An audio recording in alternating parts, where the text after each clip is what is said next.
Like many Christians, I didn't understand what Jesus meant when he said, "Ask and you'll receive, seek and you'll find, knock and the door will be open to you." I had no idea what he was really inviting us to ask for in Matthew chapter 7, until I remembered what he said earlier. Then it all clicked, and this passage came to life like never before. So what should we be asking and seeking for? How do we begin to ask for the things that God wants to give us? How do we start to see more answered prayers? In this video, we're going to unpack this passage together, and we're going to highlight 5 key ideas that you can't miss if you really want to understand what's happening. So let's jump in. All right, Jesus says in Matthew chapter 7, verse 7, "Ask, and it will be given to you.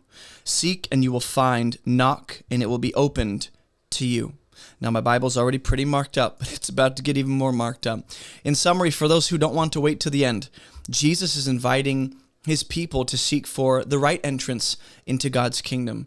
And we'll explain why that is, why I believe that is, and what that really looks like. So let's walk through each of these 5 points and make sense of what Jesus is really saying here. And at the end, we're going to look at why Jesus mentions stones and serpents right here. Stones and a serpent, and how that pertains to the deeper truth behind this section. So stick around for that. I recommend you watch the rest of our Matthew series. The previous episode would be helpful, which you can find linked in the description of this video. Jesus just ended with the last verse. If you remember, I'm going to back it up and give you some context. Jesus just said, "Don't give dogs what is holy. Don't throw your pearls before pigs."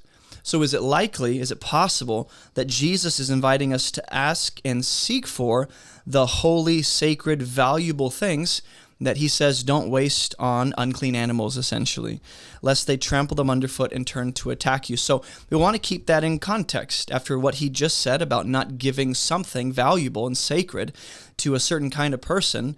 Now he's saying, you ask. And so obviously they're not liking what's being offered, the dog and the pig in the last section.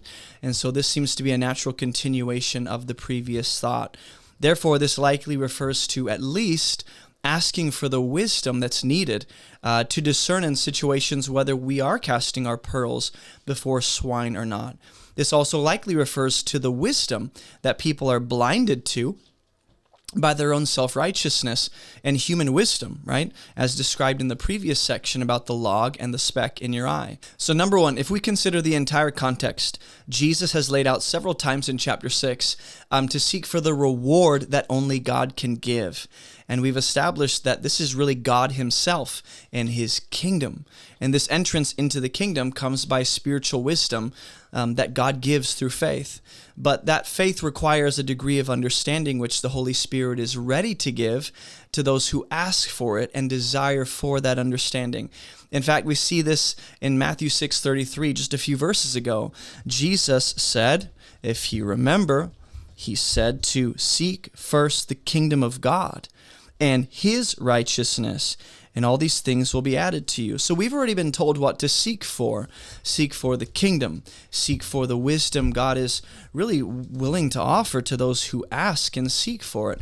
Seek for the reward that only God can give in your fasting, your praying, and your giving. So all these things that the Gentile pagans seek after, God will add to you. We're not to seek for those things. So at least what Jesus is telling us to ask for and seek for and knock when it comes to the gate or the door, these 3 ideas are connected.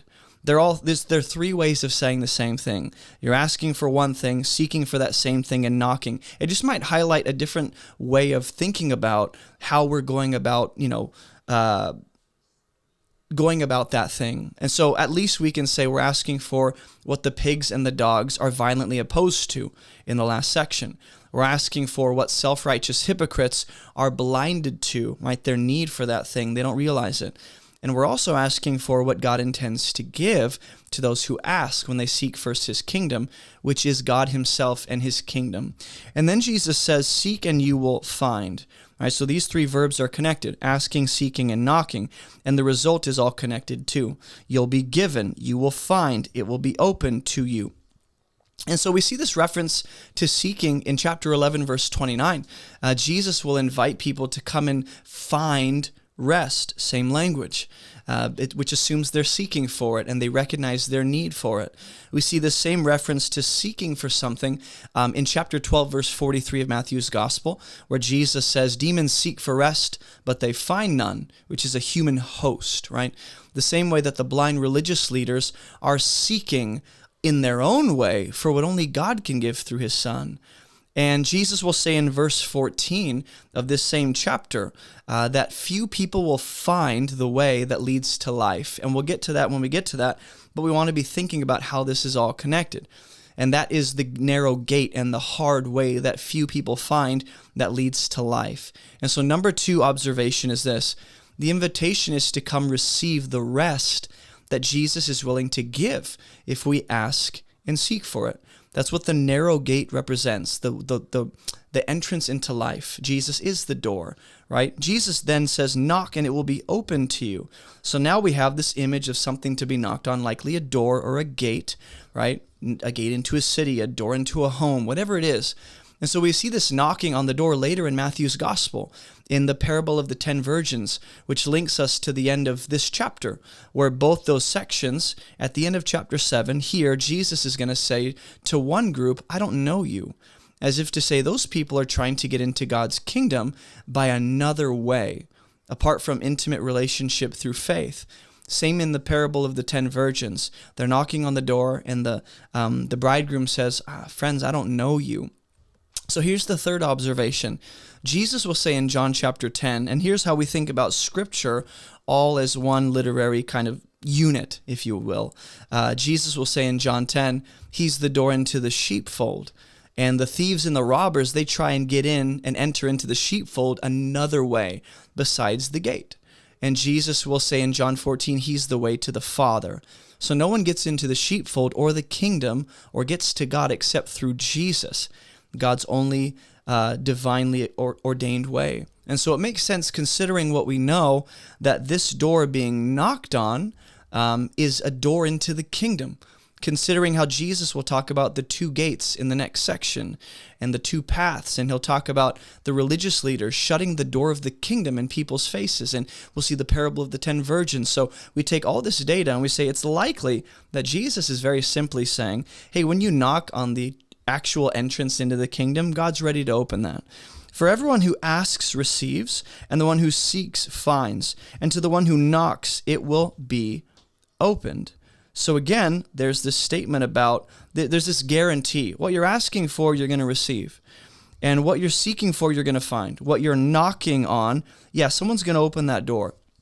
In chapter 13, the disciples are going to ask for understanding about the parable of the farmer, and Jesus gives it, while the crowds who are listening, they don't ask for understanding, and therefore they don't receive because they didn't ask. And in that context, they're to seek for understanding of the secrets of the kingdom. This is all related to Jesus and his kingdom, and God readily gives it to those who ask. And so here's the fourth thing to consider.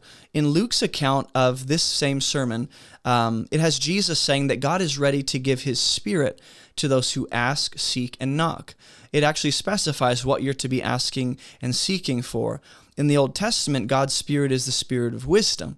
And then James chapter 1 tells us to ask for God's wisdom in faith and believe he'll give it because he will. He goes on. Now, he's going to make a statement about what they understand as parents, right? Based on what he just said about asking, seeking, knocking, now he's going to give an example that they would be familiar with. Which one of you, if his son asks him for bread, will give him a stone? Like, aren't you going to give your son what they truly need and not just mess with them and give them something that is not good for them? Or if he asks for a fish, we'll give him a serpent, right? Here's the idea. If you then who are evil know how to give good gifts to your children. And we've already been told several times throughout the Sermon on the Mount, God is your Father. He's ready to do what is good and what he knows is best for his children. So this is all about the good things that come from heaven. Like James says, all good things come from the Father of lights, James 1:17. And this is a statement about how you on the earth, you parents, you reflect the fatherly heart of your Creator. Watch. How much more will your Father who's in heaven give good things to those who ask? Remember how he said in Matthew 6:33, right here, he said, and I'll remind you, he said, seek first the kingdom of God and his righteousness, all these things will be added to you. All the things that your Father knows that you need, all the things that are good for you, all the things that are the best for your life. God will give that when you seek his kingdom. So we're being invited once again to do that, but now we have this image of like, if you guys are evil and you know how to give good gifts, apparently it's necessary for them to understand that they're evil and imperfect, just like he stated in chapter 5, verse 45 through 48. And so what he's saying here is, you guys know how to reflect your Father when it comes to caring for your children. So it's this idea about you guys are made to imitate your Father and reflect his image in his fatherly heart. This is another statement highlighting our need to imitate the love, mercy, and forgiveness of God on the earth as his children, as we do in our care for our children. So we've already been invited to ask our Father for what we need in verse 8. And in chapter 6 in the Lord's Prayer, or technically the disciples' prayer. But now Jesus is clarifying what we should be asking for most. Right? So the question becomes, why this reference randomly to a stone, if it's random or arbitrary, and why this reference to a serpent? Is there anything deeper Jesus might be getting at? Well, we see this reference to a stone and bread earlier in chapter 4, when Jesus is being tempted by the devil. Jesus is tempted to take his needs into his own hands and believe the lie that God doesn't give good gifts. He's not looking out for you. You should handle your own situation and take control. And he's tempted to turn stones into bread. A couple quick things. Number one, AboveReproachMinistry.com is where you can go to find all of our free resources. We have Bible study guides, free Bible study courses, all my sermon notes, and more.